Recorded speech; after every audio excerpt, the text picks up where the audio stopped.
Ang naging problema ni Mayor Capi, hindi siya nagsumbong. Hindi niya tayo pinaalaman para masuportahan sila. Pagdinig sa Pogo Hub sa Porac, Pampanga, Governor Nanay Lilia Pineda, nagalit. Jing V. Capil, natakot nga ba sa may-ari ng iligal na Pogo sa Porac, Pampanga kaya walang magawa? Lumipat sa inyo, tinanggap nyo without knowing na meron na pala siyang bad record. Opo na yun. Tanong ko lang.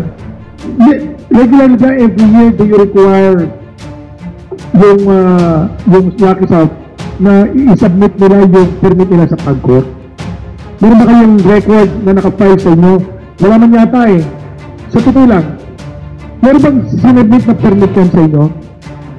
Your Honor, pag dumaan na po kasi sa mga verification, so doon na po kami ikaw ka nag-inspection eh, di ba? Ang trabaho mo, licensed inspector. Kahit anong gawin natin tanong sa kanila, kahit anong gawin natin sa kanila, yung pinaka-bottom line nito na naging problema, natakot, hindi makapasok, walang access. Kaya ang ginawa nila, kung ano yung dati, yun na lang dati-dati. Kasi, baka tinakot, baka hindi sila makapasok.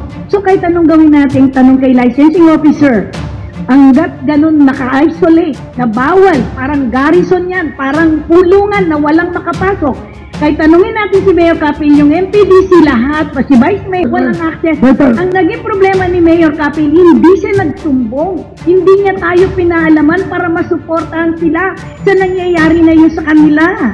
Wala eh. Nagtahimik sila kaya hanggang pumutok na yan. Tinatanong ko po kasi mga